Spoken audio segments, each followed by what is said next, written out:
నేను మీకు తెలియజేస్తున్నా. అందుకే మీరందరూ గట్టిగా చప్పట్లు కూడా చెప్పాలి, మాకు అందరి నీళ్ళు కావాలి, ఇది మా హక్కు, అవునా కదా? మళ్ళా అందులో కూడా నేను నీళ్లు బారించమంటే వీళ్ళు అవినీతి బారిస్తున్నారు. దొంగలు వీళ్ళు, ఎక్కడ చూసినా దొంగ పనులు తప్ప, దొంగ బుద్ధులు తప్ప ఇంకోటి లేవని చెప్పి కూడా నేను మీకు తెలియజేస్తున్నా. అదే సందర్భంలో నేను ఒకటే మిమ్మల్ని కోరుతున్నాను, ఈ కుప్పం నియోజకవర్గాన్ని ఒక ఆదర్శ నియోజకవర్గంగా తయారు చేయాలనేది నా సంకల్పం. నేను అడుగుతున్నా వైఎస్ఆర్ కాంగ్రెస్ నాయకుల్ని, వచ్చి చెప్తున్నారు మీరేం చేశారని. నేను అడుగుతున్నా వీళ్ళందరినీ, ఏం చేశామో ప్రతి ఒక్క గ్రామానికి వచ్చుడు ఒక సిమెంట్ రోడ్డు కనపడొస్తుంది.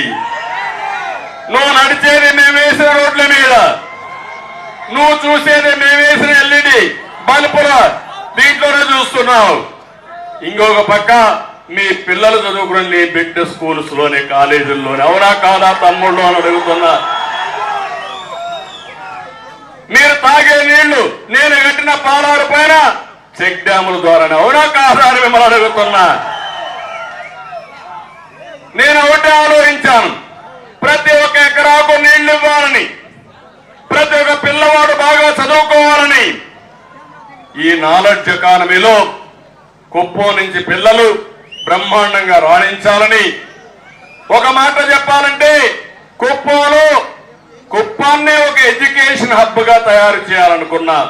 ఇప్పుడు అలాంటి పిల్లలు నేను చూస్తున్న వాడికి ఏం అర్థం కాదు, కానీ నా మీద నమ్మకం ఆ తల్లికి, ఆ తండ్రికి, ఆ పిల్లలకి. దానికంటే ఏం కావాలో అడుగుతున్నా. అందుకే మెడికల్ కాలేజ్ తెచ్చాను, ఇంజనీరింగ్ కాలేజ్ తెచ్చాను, యూనివర్సిటీ తీసుకొచ్చాం, డిగ్రీ కాలేజ్ పెట్టాం, జూనియర్ కాలేజీలు పెట్టాం, హై స్కూల్స్ పెట్టాం. ఇప్పుడే నేను వస్తా ఉంటే రెసిడెన్షియల్ స్కూల్ ఉంది, అక్కడ సోషల్ వెల్ఫేర్ నేను పెట్టింది. పక్కనే tribal welfare school, residential school ఉంది.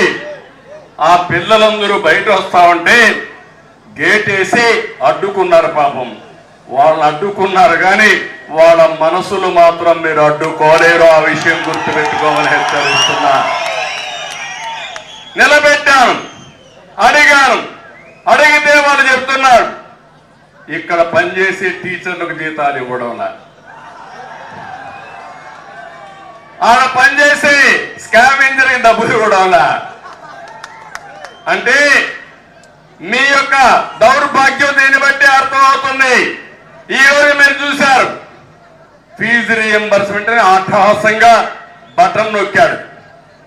మొన్న ఒక ఆవిడ వచ్చింది, వచ్చి ఏడుస్తూ, అయ్యా మా అమ్మాయిని చదివించలేకపోతున్నాను, నా దగ్గర డబ్బులు లేవు, కాలేజ్ మేనేజ్మెంట్ పిల్లలు తీసుకుని వెళ్ళిపోమంటున్నారు, కనీసం మీరు చదివించకపోతే నా అమ్మాయి గతి, లేకపోతే నేను కూడా ఆత్మహత్య తప్ప ఇంకొక మార్గం లేదంటే భయపడద్దమ్మా, ఈ సంవత్సరం నేనే చదివిస్తా, ఆ అమ్మాయిని పూర్తిగా చదివించే బాధ్యత నాదని హామీ ఇచ్చా.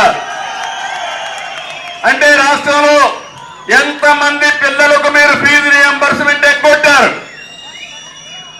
బటన్ నొక్కడం ఎందుకు? నేనున్నప్పుడు బటన్ నొక్కేది కాదు, నేరుగా ఎవరన్నా చదువుకోవాలంటే చదువుకున్న వాళ్ళకి నేరుగా మీ కాలేజీలో ఫీజు రీఎంబర్స్మెంట్ చేసిన ఘనత తెలుగుదేశం పార్టీది, ప్రభుత్వాలది. బటన్ నొక్కుడు కార్యక్రమంతో బటన్ బొక్కుడు కార్యక్రమం స్టార్ట్ అయిపోయింది. నేను అడుగుతున్నా, ఈరోజు పేపర్లో చూశారు, ఫీజు రీఎంబర్స్మెంట్ కి సాక్షిలో ఫుల్ పేజ్ అడ్వర్టైజ్మెంట్ కావాలన్నా, ఎవడబ్బా సొమ్మిది, నీ నాన్న నీ జాగీరా ఇది? అంటే అడిగేవాడు లేడని, మీరు మోసపోతారని, పేదవాళ్ళని మోసం చేయడం కోసం ఇలాంటి తప్పుడు విధానాలు చేసే వ్యక్తుల్ని ఏమనాలో మీరే ఆలోచించమని నేను కోరుతున్నా. ఆదాయం మనకు కాదు, న్యాయపరంగా రావాల్సిన డబ్బులు కూడా సగం కొట్టేసి సగం అడ్వర్టైజ్మెంట్ ఇచ్చుకొని ఇష్టానుసారంగా దోచుకుని నేనేదో ప్రజలకు అది చేస్తున్నా ఇది చేస్తున్నానని నటించే పరిస్థితికి వచ్చారు. నేను ఒకటే మీ అందరినీ కోరుతున్నా, అందరూ మోసపోయాం, అందరూ నష్టపోయారు. మా పోలీసులు కూడా కనుక వాళ్ళు కూడా నష్టపోయారు. అందరికంటే ఎక్కువ బాధితులు వాళ్ళే. టీచర్లు పోలీసులు, ఉద్యోగస్తులు, మా అంగన్వాడీ టీచర్లు అయితే రోడ్డు మీదనే ఉన్నారు. గురుకుల పాఠశాల టీచర్లు రోడ్డు మీదనే ఉన్నారు. పారిశుద్ధ కార్మికులు రోడ్డు మీదనే ఉన్నారు. ఆశా వర్కర్లు రోడ్డు మీదనే ఉన్నారు. ఎవరున్నారు ఇంట్లో? ఎవడూ లేదు. ఒక్క జగన్మోహన్ రెడ్డి మాత్రం తాడేపల్లి ప్యాలెస్ లో ఉన్నాడు. అందరూ రోడ్డు మీద ఉన్నారు.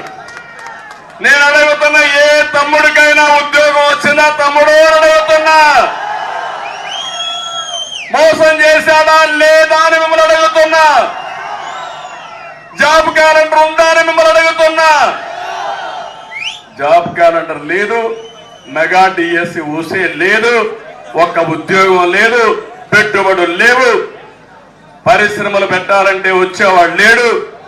ఈయన చూస్తే అందరికి భయం. ఎందుకంటే వాటాలు అడుగుతాడు. వాడు పెట్టుబడి పెడితే ఎంత వాటా ఇస్తావు?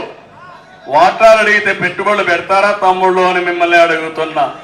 అందుకే అమర్ రాజా బ్యాటరీ కూడా పారిపోయింది. ఒక్కరు కాదు, లూలు గాని అదాని డేటా సెంటర్ గాని అందరూ పారిపోయే పరిస్థితికి వచ్చారు. మళ్ళీ ఒకటే చెప్తున్నా, పిల్లలకు ఉద్యోగాలు రావాలంటే తమ్ముళ్ళు ఎవరు రావాలి? నేను ఒకటే, మీరు ఇంకొక విషయం కూడా చెప్తున్నా. ఈ రోజు యువత, టీనేజ్ బాయ్స్ కి, గర్ల్స్ కి, ఇక్కడుండే ఆడబిడ్డలకు, మగవాళ్ళకి అందరూ చెప్తున్నా, మీ పిల్లల భవిష్యత్తు ఆలోచించండి. రేపు జరిగే ఎన్నికలు మీ పిల్లల భవిష్యత్తు నిర్ణయించే ఎన్నికలువి. ఎందుకంటున్నానంటే, నిన్న బెంగళూరు ఫోరంలో నేను మాట్లాడాను. 21వ శతాబ్దం ప్రపంచమంతా కూడా నాగరిక ప్రపంచం. ఇంకో పక్క నాలెడ్జ్ ఎకానమీతో ముందుకు పోతుంది. ఈ నాలెడ్జ్ ఎకానమీలో ఆ రోజు మనం తీసుకున్న నిర్ణయాల వల్ల ప్రపంచమంతా తెలుగు వాళ్ళు వెళ్ళారు, భారతీయులు వెళ్ళారు. అందరికంటే తెలివిగా పనిచేసే వాళ్ళు తెలుగు వాళ్ళు అయిందని నేను గర్వపడుతున్నా. అది ఆ రోజు మనం ప్రారంభించిన ఐటీ గాని, ఎడ్యుకేషన్ గాని. ఈ రోజు ఒకటే చెప్తున్నాను, ప్రపంచమంతా రాణిస్తున్నాం, తెలుగు వారంతా బయట రాణిస్తున్నారు. అదే తెలుగువారు ఆంధ్రప్రదేశ్ లో క్షీణించే పరిస్థితికి వచ్చారు. దానికి కారణం ఈ సైకో పరిపాలన.